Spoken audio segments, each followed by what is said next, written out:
Tayong mga Filipino ay likas na mapagkawang gawa sa kapwa, lalong-lalo sa mga kapuspalad at hirap sa buhay. Yan mo masusukat ang pagiging matulungin nating mga Pilipino sa panahon ng kalamidad, sakuna, delubyo at baha. Sa lahat ng dako dito sa Pilipinas, ang kadalasang tumutulong ay yung mga taong sapat lang ang pamumuhay. Kung sino pa ang nakararaos ng tama at nakakain ng tama ay siya pa ang mga taong mabilis na tumutugon sa hinain ng mga maliliit na tao.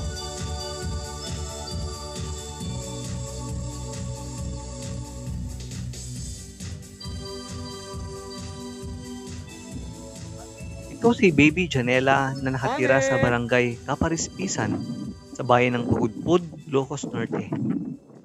Bagaman normal ang hitsura ng bata nang lumabas, unti-unti namang lumaki ang ulo ng sanggol pagkaraan ng ilang buwan.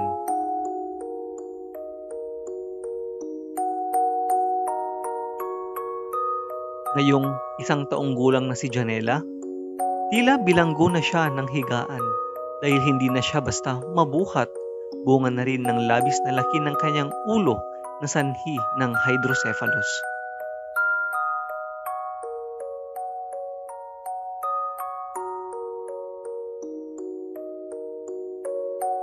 Ang terminong hydrocephalus pala ay nagmula sa salitang Griego na hydro na nangahulugang tubig at cephalus na nangahulugang ulo.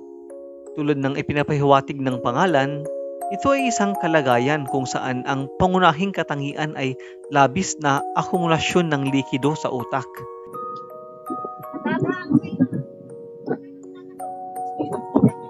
Kaya napagdesisyonan kaming mga magka-classmate na PNP recruit noong 2013 na pinangalan ng Mabagsik. Sa aming ika-7 anibersaryo ay pumunta at tumungo sa Pagudpud, Ilocos Norte upang bisitahin si Baby Janela. Our President!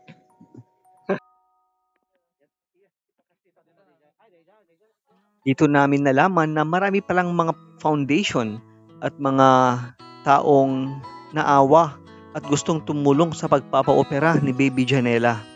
Ngunit dahil sa pandemic at sa sitwasyon nating ito ay hindi pa na-schedule ng operasyon ni Janela.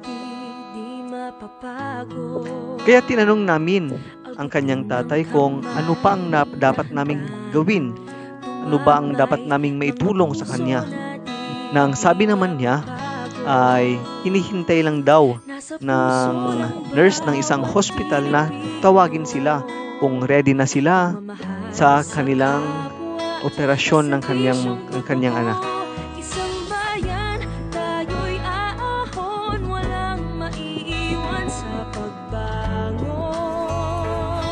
Samantala, nagbigay kaming magka-classmates sa PNP service na pinangalan ng Mabagsik way back 2013 ng mga gamit na kailangan ni Baby Janela. Ito ay mga diapers, vitamins, tubig na maiinom, at isang crib, bagong-bagong crib na inialay namin kay Baby Janela.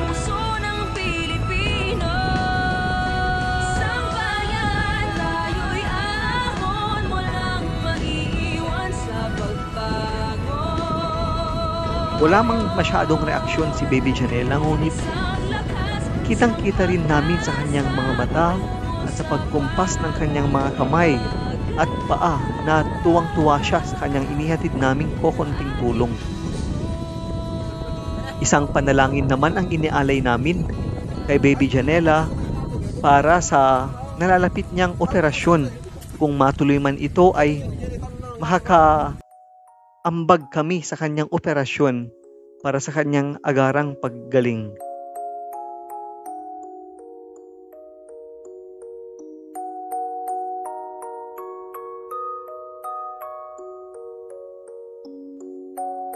Ngayong buwan ng pagbibigayan at kahit araw-araw ay tinitiyak namin na makatulong kami taon-taon sa aming anniversary at hopefully ay makatulong kami kay Baby Janela.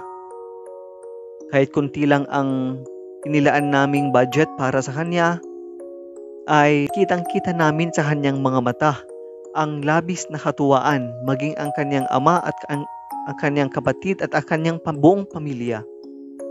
Naway, nakitang-kita din niya ang aming mga puso na taus-pusong nag-alay sa kanya ng pansamantalang gagamitin niya habang siya'y hindi pa naoperahan.